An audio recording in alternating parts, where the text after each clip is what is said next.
Quand ceux qui font l'art se racontent, le bruit de l'art, c'est maintenant. Nous sommes Florian Champagne et Victoria Le Bolloc-Salama et aujourd'hui, à l'Hôtel de Lille, nous recevons Ryan Msirdi. C'est un artiste vidéaste d'une 20aine d'années qui habite à Paris.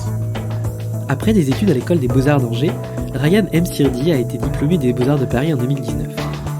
Dans ses œuvres vidéo, il met en scène sa famille, des proches, des voisins chez eux et dans des lieux du quotidien, dans lesquels il se raconte ou se laisse raconter par les images. Dans ce qui peut avoir l'air d'un film documentaire, surgissent par touches l'humour ou l'irréel. Par ses travaux, Ryan Msirdi capture en creux des images d'Asnières Gennevilliers, dont il réalise un portrait rêvé, imaginé par ses propres habitants. Dans cet épisode, il nous raconte son évolution de l'illustration vers la vidéo, sa quête d'un art sensible, accessible et compréhensible, ainsi que la manière dont il s'est rendu compte de l'engagement sous-jacent dans le fait de montrer la banlieue en voulant parler de son entourage proche. Bonjour Ryan. Bonjour Ryan. En une phrase, comment est-ce que tu te présenterais à quelqu'un qui ne te connaît pas ? Enchanté, moi c'est Ryan. Simple, efficace. Simplement. Tu dirais quoi de tes travaux à quelqu'un qui ne les a jamais vus ? Que je suis artiste vidéaste, tout jeune diplômé, que je bosse beaucoup avec mes proches, et que du coup ce qu'ils vont voir, c'est vraiment en rapport avec moi personnellement, ma vie et celle de mes proches. Tu as grandi à Gennevilliers, donc en banlieue parisienne. Tu as étudié aux Beaux-Arts d'Angers avant de suivre les cours des Beaux-Arts de Paris. Comment ton goût et ton intérêt pour l'art et l'envie d'en faire est né ? C'est depuis tout petit, très bêtement, je disais à tout le monde que je voulais faire du dessin. Et ça m'est resté jusqu'au lycée. Et un truc très marrant, c'est qu'en fait, je dessinais pas. Je disais à tout le monde que je voulais faire du dessin, je dessinais pas. J'ai rencontré une prof d'art plastique qui s'appelait Alexandra Hénon et qui m'a bien motivé à dessiner. Donc pendant un an, j'ai beaucoup dessiné avec elle. Et à un moment, je me suis dit que j'allais me diriger vers l'illustration. Comme j'étais très mauvais à l'école, les écoles d'art appliqué voulaient pas de moi. Donc du coup, je me suis dirigé vers les Beaux-Arts. Voilà. Et j'ai commencé par une prépa à l'école Édouard Manet. Et pourquoi les Beaux-Arts d'Angers ? Quand on sort de prépa, on sait pas vraiment ce qu'on veut faire. Et je voulais toujours me diriger vers le dessin. Et à l'époque, je faisais vraiment pas de vidéo.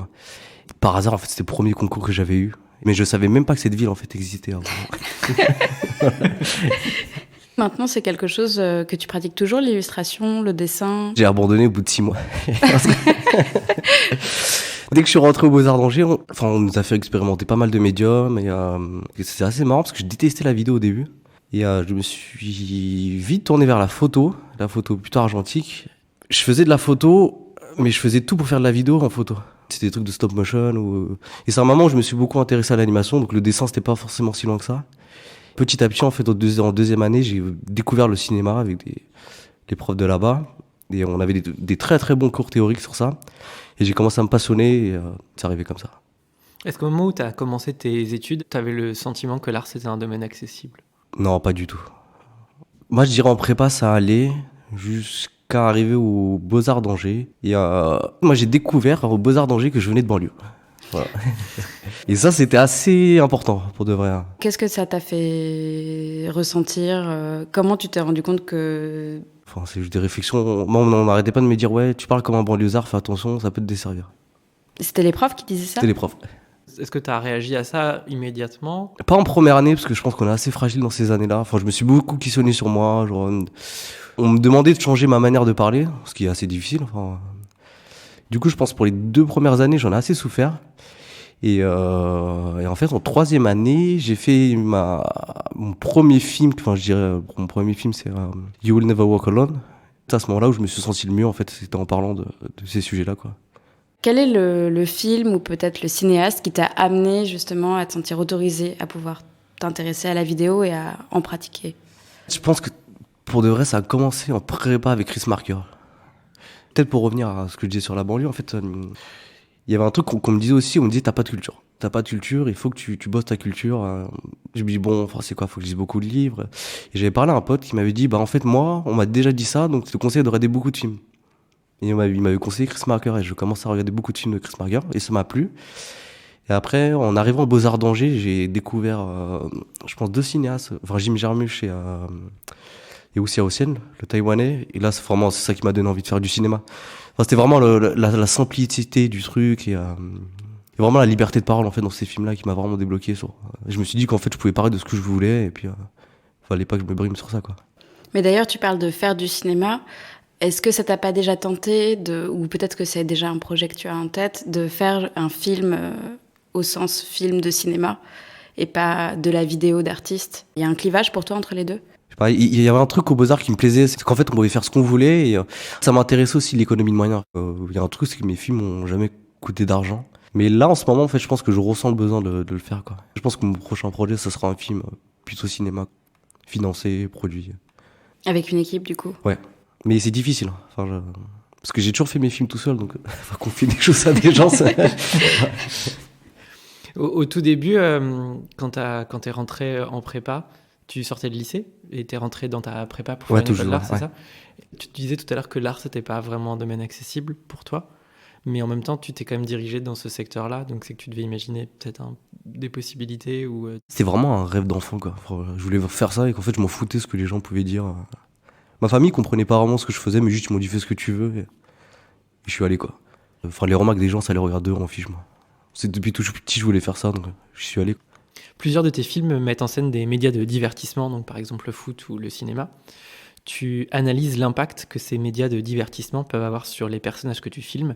Par exemple, dans ton film You'll Never Walk Alone, tu filmes Samir qui est un fan de foot en train de jouer à FIFA. On voit alors, à travers ses tics de langage et son attitude, comment le jeu vidéo, mais aussi le foot, ont une influence sur son comportement. Dans La légende d'YZ, le protagoniste est passionné de films d'action et d'arts martiaux. De là, tu lui as demandé d'écrire son propre scénario que tu filmes. Évidemment, c'est un scénario qui tourne autour de scènes d'arts martiaux. Qu'est-ce qui t'intéresse dans le fait de mettre à l'honneur cette culture populaire ? Ces deux films sont très rapportés à moi parce que ce qui m'intéresse chez eux, ça m'a toujours impressionné leur manière d'être perfectionniste en fait dans ces domaines-là. C'est quelque chose mais aussi qui est assez impressionnant parce qu'en fait ils gardent ça pour eux. Enfin c'est pas pour les gens qui font ça. Mon cousin Yacine, c'est l'acteur de La légende d'YZ.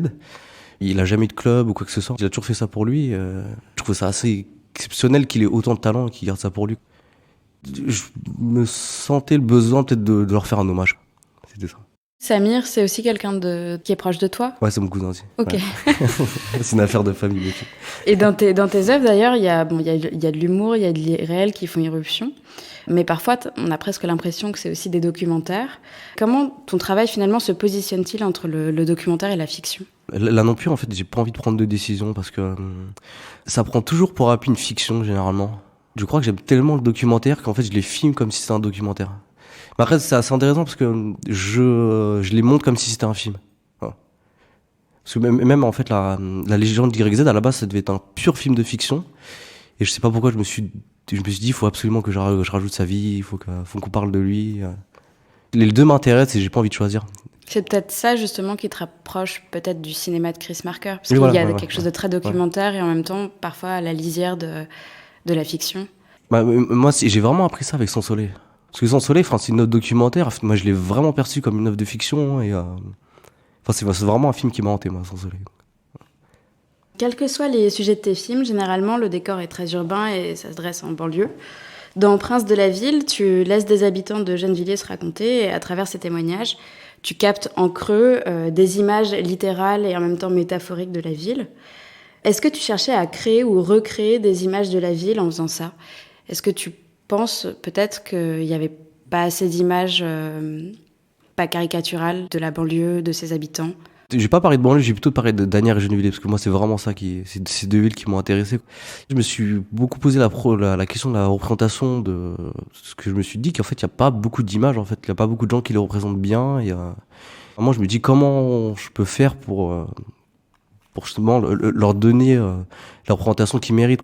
Et c'est souvent très stéréotypé au cinéma, c'est des comédies françaises ou des drames, que je trouve vraiment pas réalistes. J'ai collecté pendant peut-être 2-3 ans des histoires et j'ai choisi les meilleures, ou c'est celles qui me faisaient le plus rire. Du coup, j'ai fait une sélection de 5 histoires et j'ai essayé de leur donner la place qu'elles méritaient en fait, voilà. Et qui se placent pour le coup dans leur ville, qui redonnent à voir un peu leur espace, mais eux-mêmes. J'ai beaucoup parlé avec les acteurs, de pouvoir ce que les gens voulaient voir d'eux. Voilà, c'était vraiment un jeu entre eux et moi de comment leur représentation elle pouvait être perçue, quoi. Là, tu parles justement d'une relation avec les acteurs qui s'est tissée. Et donc, du coup, pourquoi t'as pas choisi de mettre ça en avant aussi ? C'est une manière de les faire parler pour moi aussi, je pense.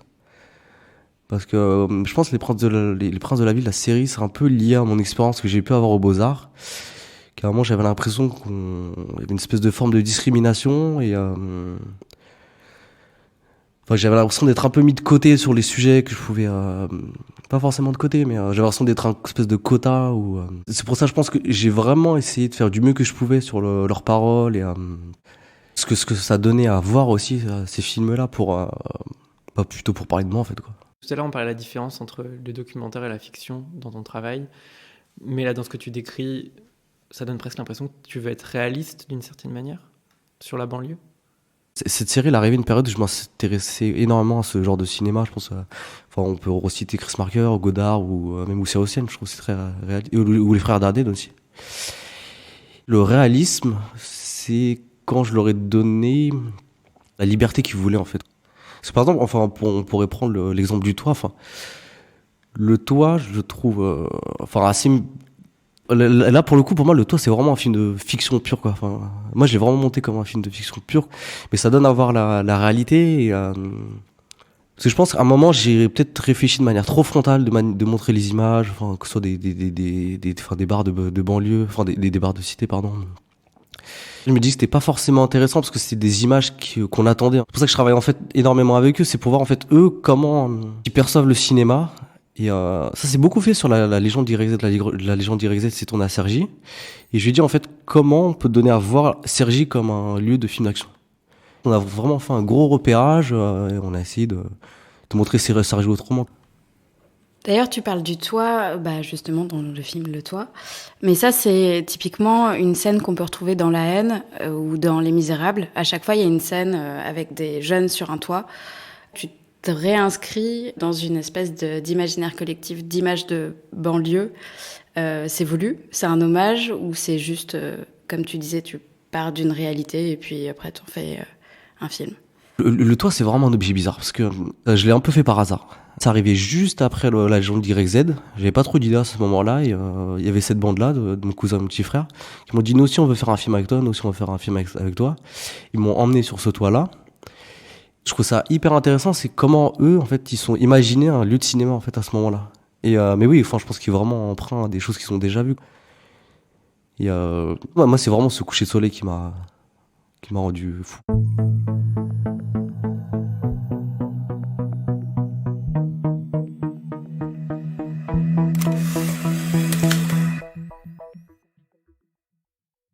De plus en plus aujourd'hui, que ce soit dans la mode ou au cinéma, on peut constater qu'il y a une vraie esthétique de la rue, de la banlieue. C'est un effet de mode qui est recherché et entretenu. Qu'est-ce que tu penses de ça ? Est-ce que tu es à l'aise avec cette idée que la banlieue puisse être prise comme une forme d'esthétique ? Moi je trouve ça bien parce que du coup on la montre, mais enfin, pour moi c'est comme l'appropriation culturelle. Enfin, j'ai l'impression qu'on comprend que ce qu'on a envie de prendre et pour de vrai on parle pas des vrais problèmes quoi. Donc des fois je me méfie énormément de mon travail parce que je me demande en fait à quel point mon travail peut être réutilisé. Et après ça va pour l'instant, enfin je travaille tout seul et j'ai pas eu affaire avec des choses, enfin des affaires de pub ou quoi que ce soit, mais j'en parlais il y a pas longtemps avec Mamie de Bourissa et je lui ai demandé à son époque comment en périphérie c'était perçu. Et lui m'a dit bah non en fait moi à mon époque tout le monde s'en foutait en fait des problèmes de banlieue. Il y avait même pas les questions de mode ou quoi que ce soit. Je trouve que c'est une question qui est très importante aujourd'hui. Franchement, faut vraiment s'en méfier en tout cas. J'espère qu'après ça va donner envie aux gens qui habitent en banlieue et enfin de faire leur propre film en fait. Et c'est ça le problème, c'est qu'en fait c'est pas des gens qui habitent en banlieue qui font les films sur les banlieues. C'est pour ça que les représentations elles sont toujours un peu décalées ou imagées. Tu filmes des gens qui sont issus de banlieue et tu filmes aussi les banlieues. En les filmant et en faisant des films d'art à partir de ce matériau-là, est-ce que pour toi c'est une manière de rompre les frontières entre deux mondes qui est le monde de l'art contemporain qui est parfois très fermé et le monde de la banlieue qui est aussi fermé d'une manière, mais fermé parfois malgré lui, souvent malgré lui? Ouais, enfin, je pense totalement. Mais, c'est pour ça que des fois mes films ils peuvent être assez bizarrement reçus. Enfin les gens des fois j'ai l'impression qu'ils passent vraiment à côté de tout ce que j'ai voulu dire et après moi je peux parler comme mon expérience de Beaux-Arts parce que pour l'instant enfin je suis jeune artiste quoi mais Ça revient aussi à un problème que moi j'avais avant. En arrivant en Beaux-Arts, je m'étais fait la promesse de jamais parler des questions de banlieue. Jusqu'en deuxième année, il y a eu ce film-là, You Will Never Walk Alone. Pour moi, c'était un film sur mon cousin, c'était pas un film sur la banlieue. Tout le monde dit oui, c'est trop bien, tu donnes à voir la banlieue. Moi, je comprenais pas du tout. C'est avec ce film que je me suis senti le mieux avec ma pratique artistique. Et je me dis, en fait, c'est ça que j'ai envie de parler. Et puis, pour moi, c'est important cette question-là. Et en fait, il faut que j'y aille le plus possible avec la plus grande honnêteté et sincérité. Est-ce que pour toi, c'est quelque chose de politique en soi de mettre au cœur d'une œuvre d'art contemporain la banlieue, la culture populaire ? Est-ce que c'est quelque chose d'engagé dans un sens ? C'est politique malgré moi parce que moi j'ai jamais voulu être politique directement. Après, juste avant Le Toit, on a commencé à me dire ouais, tu fais des films engagés. Moi j'avais jamais vraiment compris pourquoi, parce que moi je donnais juste à voir mes potes ou mes proches ou ça quoi. Et c'est quelque chose avec lequel j'avais beaucoup de problèmes au début, et en fait je me suis dit non, en fait si ça peut poser des questions, en fait go, hein. Faut y aller à fond, et oui, il faut qu'on parle de ce genre de choses. Il y a un truc très marrant, c'est que des fois les gens au Beaux-Arts me disent oui, attends, nous aussi on aimerait bien que tu me filmes. En fait ça m'a jamais intéressé. Et je dois beaucoup aux Beaux-Arts, mais chez mes acteurs, il y a quelque chose de très cinématographique, et c'est là aussi ça rejoint le réel, c'est que à la base, You Will Never Walk Alone, en fait, j'ai voulu le filmer parce que j'avais l'impression de voir un espèce de personnage de film de Scorsese à travers mon cousin. Déjà, en filmant quelqu'un, j'avais l'impression de faire du cinéma malgré lui. Au niveau du débit de parole, comment il pouvait se mettre en scène. Il faut savoir que les gens que je filme et moi-même, on a vraiment un gros rapport au cinéma, où il y a une espèce de filmographie qui est un peu obligatoire, quoi. Genre le Scarface, Le Parrain, ce genre de choses, quoi. Il y a un truc du cinéma qui a été absorbé, et même aussi des mangas, quoi. Je pense à Dragon Ball ou Naruto, quoi, qui a été absorbé, qui fait vraiment partie de notre vie, et qui, pour certaines personnes, comme mon cousin Yacine, c'est la vraie vie, quoi.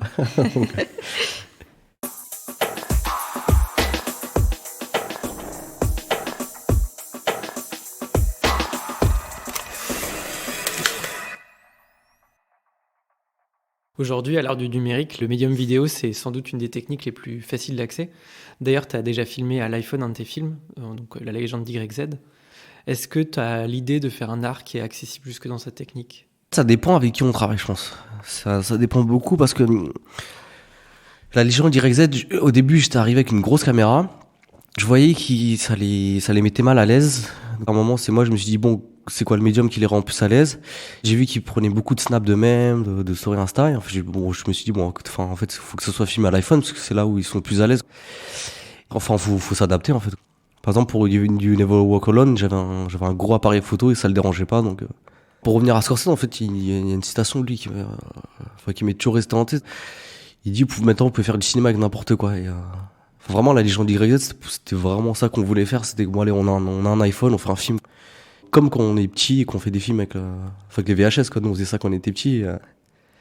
C'est comment, en fait, on peut donner à voir un objet démocratique, quoi. Et avec un iPhone, pour de vrai.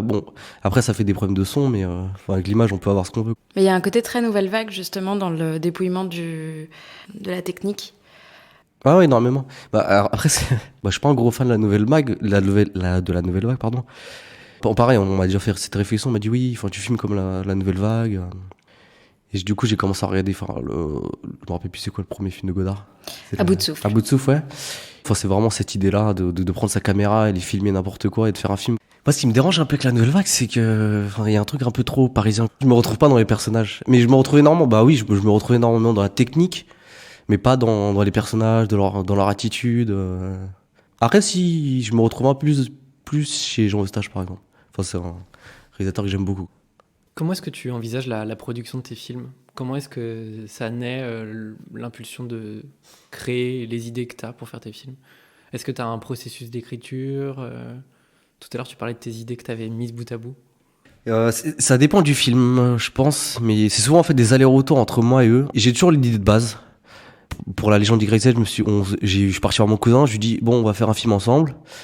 Il y a un truc, c'est que moi je suis très mauvais en écriture, et que je pense que c'est une manière aussi pour moi d'éviter l'écriture. C'est que les acteurs que je filme du coup en fait deviennent les scénaristes, quoi, du film. Il y a une espèce de jeu d'aller-retour entre moi, je leur propose des idées, eux ils me donnent des idées de scénario et en fait soit on y va ou on fait un espèce de tournage où tous les jours on va tourner et du coup l'écriture va se faire comme ça et après on remonte par dessus. Soit c'est un peu plus comme le toit où en fait c'est des objets un peu par hasard que j'obtiens et c'est vraiment la discussion je pense qui est primordiale pour mon écriture en tout cas. Ce mode d'écriture-là, c'est quelque chose qui t'a été inspiré par d'autres réalisateurs ou dont tu avais entendu parler? Ou alors est-ce qu'au contraire, c'est un truc qui est venu tout seul, naturellement, et tu t'es dit, ah, c'est comme ça que j'ai envie de faire des films? Bah, c'est venu naturellement, mais je me suis posé la question à un moment, si je me suis dit, est-ce que mes films ne gagneraient pas plus en qualité si je les écrivais et que je prenais le temps d'avoir un gros scénario comme tout le monde fait?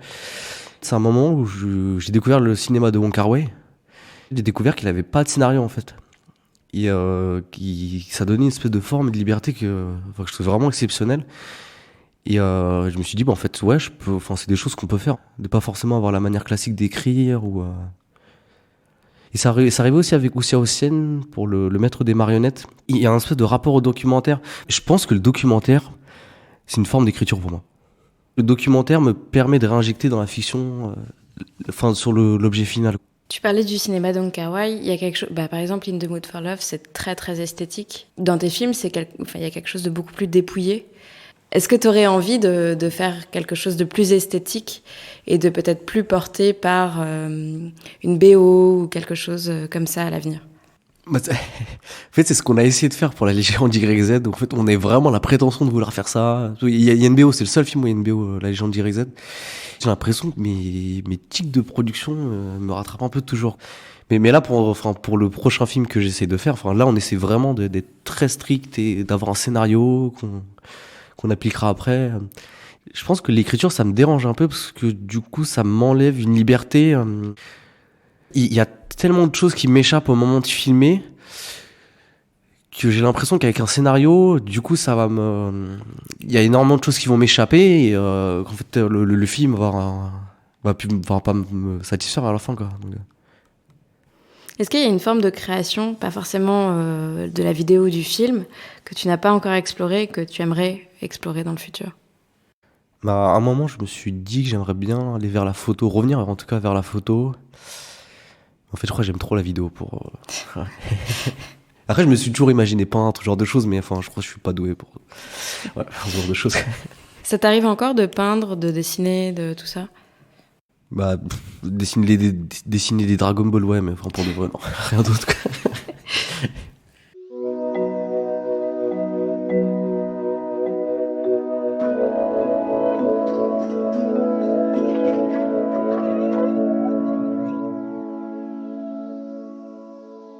T'es très proche de l'artiste français Mohamed Bourouissa. T'as fait un stage à ses côtés et depuis, tu as participé à plusieurs expositions ou événements dont il était à l'initiative, comme Désolé, une exposition qui était à l'automne 2019, ou bien La Fureur du Dragon en 2018 au Centre Pompidou. Comment est-ce que tu définirais son rôle par rapport à ton travail? Est-ce qu'il t'inspire? C'est un des premiers artistes que j'ai connus déjà quand j'étais en cours d'art plastique. J'ai rencontré quand j'étais dans ma prépa, parce qu'à ce moment-là, il faisait l'expo d'Auguste Sander, justement à la galerie d'Ormanet. En deuxième année, au Beaux-Arts d'Angers, on devait faire un stage. Et du coup, pour moi, c'était évident que fallait que je le fasse avec lui. Et du coup, ça s'est fait parce que j'ai découvert qu'il avait son atelier juste à côté de chez moi. Ça s'est fait aussi simplement que ça? Ouais, assez simplement. Au bout de 3 emails, il m'a dit ouais, ok, vas-y, viens. Et je pense qu'il y a un truc qui m'a énormément apporté. Je pense que c'est la confiance dans ce que je pouvais faire et le fait de jamais censurer. Temps mort, pour moi, c'est une vidéo qui a été très importante pour moi. Même la série Périphérique au début, quand je commençais l'art, et m'a apporté énormément de confiance en fait dans mon travail. C'est après mon stage que j'ai commencé à me dire qu'en fait, il fallait que je raconte les histoires que j'avais envie de raconter et pas essayer de travestir mon travail ou. Parce que mon travail à cette époque-là, ça ressemblait juste à une recherche cinématographique, en citant Hitchcock, ce genre de trucs. C'était pas forcément des références qui étaient proches de moi. De manière plus large, est-ce que tu as l'impression que tu as besoin d'être entouré d'autres artistes ou d'autres créateurs pour justement affirmer ton travail, le nourrir? Est-ce que c'est un besoin chez toi? Je pense énormément. Je pense que, ce truc-là, de la famille, ça m'a toujours intéressé. Et, Bah, je me suis toujours senti proche de mes camarades de classe, en tout cas. Enfin, je travaille beaucoup. Enfin, que ce soit là, en ce moment avec Aïda Bruyère, enfin, la cadence du Primo Rouge, on travaille beaucoup ensemble. Il y a Mohamed, on a beaucoup travaillé ensemble. En fait, non, pour moi, c'est très important. Ou même dans les. Enfin, ça peut être lié aussi à mes références. J'aime énormément toute la scène des vidéastes de Los Angeles. Même dans les références, j'ai l'impression qu'il y a un espèce de truc ou un sujet commun et qui peut être vraiment très inspirant. Je pense que pour moi, c'est très important d'être entouré et d'avoir sa famille artistique, quoi. Tu peux parler un peu plus de cette scène des vidéastes de Los Angeles ? Bah, c'est quelque chose que j'ai découvert en 4e année, quand je suis parti voir l'expo à Arles, enfin les rencontres d'Arles, où il y avait une vidéo d'Arthur Jaffa. Et je pense que c'était une des plus belles vidéos d'art que j'ai vues. Je me rappelle plus son nom. À ce moment-là, j'ai commencé à beaucoup faire de recherches. J'ai découvert Khalil Joseph, Arthur Jaffa. Ça arrivait aussi au moment où j'avais ces questions-là de la représentation, et, enfin des histoires de banlieue. En fait, où il parlait de la représentation des Afro-Américains aux États-Unis. Et c'est quelque chose à un moment que j'ai fait beaucoup de recherches sur eux. Et, enfin, ces artistes, en tout cas, je me sentais vraiment très très proche. En tant que jeune artiste, comment tu vois l'économie de l'art, le marché de l'art, le fait de pouvoir vivre de son art? Qu'est-ce que c'est ton point de vue par rapport au marché de l'art et comment tu te situes par rapport à lui? Bah moi, pour l'instant, je pense que le cinéma, en fait, ça sauve un peu parce que c'est un peu une économie parallèle. Pour l'instant, c'est assez flou parce que j'ai pas encore vendu de vidéo ou quoi que ce soit, mais c'est quelque chose qui m'a intéressé assez tôt parce que, enfin, je le dis très franchement, j'étais très très fan d'artistes comme Murakami ou Jeff Koons quand j'ai commencé les Beaux-Arts. Enfin, j'aime toujours.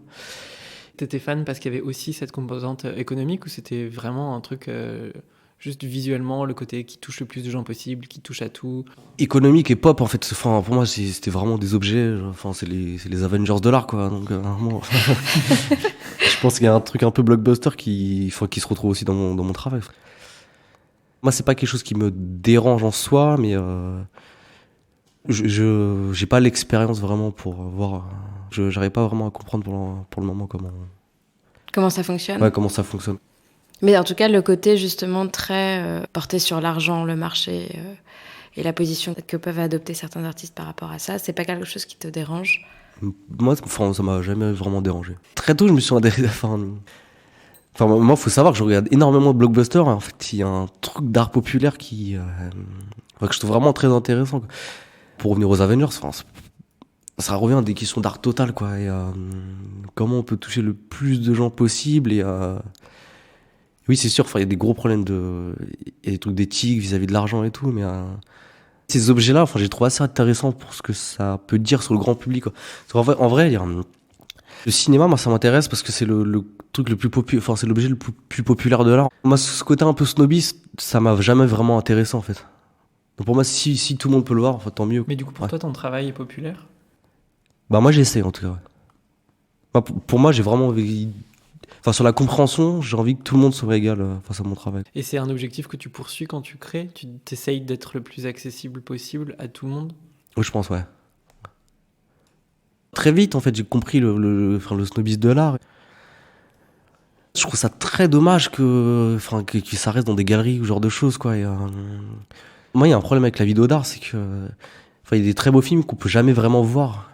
J'ai toujours trouvé ça très dérangeant. Et, normalement, pour moi, j'aimerais vraiment que tout le monde les voit, quoi. Et puis, je pense qu'il y a des liens aussi. Il y a des liens qui sont de plus en plus dans le cinéma et l'art vidéo. Je pense que c'est beaucoup plus assumé.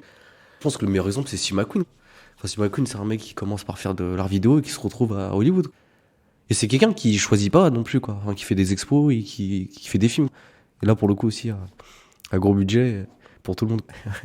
Est-ce que tu penses qu'il te manque peut-être une technique aujourd'hui pour encore pouvoir vraiment écrire un film? Est-ce que tu devrais te relancer dans des études vraiment plus cinématographiques, classiques, pour savoir plus monter un scénario, savoir justement diriger une équipe ou... Parce que je pense qu'entre l'art vidéo et le cinéma, tu peux aussi avoir un mode de production assez différent. Ou même l'entre-deux, par exemple, le Frénois qui fait le pont entre les deux modes. Est-ce que tu te verrais reprendre des études le Frénois, oui. Ils m'ont pas pris le Frénois. Je suis désolé. Mais il y a... Non, à un moment, en 3e année, en fait, je me suis dit, est-ce que je devrais pas faire la Fémis? Et en fait, je me suis dit non. Je pense qu'il faut que j'ai cette expérience de production au moins une fois dans ma vie. Et là, c'est pour ça que c'est ce que j'essaie de faire. Pour voir en fait si ça me correspond vraiment. Je verrai, enfin si je me casse la gueule, tant pis. En tout cas, je sais qu'on peut le faire, pas forcément, enfin on n'a pas forcément besoin d'une école. Je pense que ça va, je pense que j'ai les capacités, pas forcément la technique, mais pour au moins essayer. Quel conseil est-ce que tu donnerais à quelqu'un qui aimerait découvrir l'art contemporain mais qui ne saurait pas par où commencer? Bah déjà être patient et voir plusieurs choses. Enfin ne pas avoir peur de voir les choses et enfin qu'il prenne limite une après-midi, qu'il se fasse plein de musées et qu'il voit ce qu'il préfère. Dans ta carrière professionnelle, quelle est la critique qui t'a le plus touché? Et pourquoi? Moi je pense que c'est quand on m'a dit que je faisais des films politiques. Et ça t'a touché dans le bon sens ou ça t'a Au blessé? début dans le mauvais sens et après maintenant je pense que c'est dans le bon sens. Parce que ça m'a permis de vraiment me re-questionner moi en tant que personne dans ce milieu-là en fait. Voilà. Tu parlais de ta résidence à l'école Édouard Manet. C'est une résidence dans quel cadre? Ça dure combien de temps? C'est une résidence de recherche pendant 1 an. Et en fait, c'est dans cette résidence que je compte bien tourner mon premier film produit. Voilà.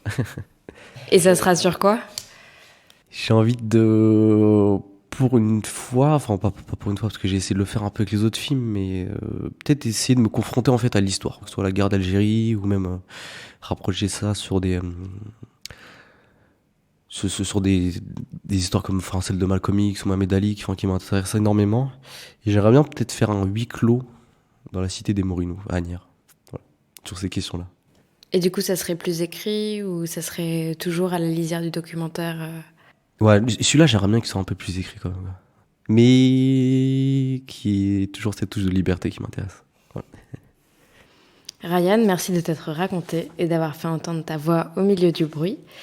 On peut te retrouver sur Instagram? Ouais. Enfin, ouais, Ryan.mcirdi. Voilà. Si vous voulez soutenir le bruit de l'art, n'oubliez pas de mettre des petites étoiles et des commentaires sur Apple Podcast. Nous tenons à remercier l'Hôtel de Lille d'avoir à nouveau accueilli le bruit. Merci également à celle et à celui qui a pris du temps pour partager ce moment avec nous. Nous revenons bientôt. D'ici là, pour ne rien rater, retrouvez l'actualité du bruit de l'art sur Instagram et Facebook et sur notre site lebruitdelart.fr.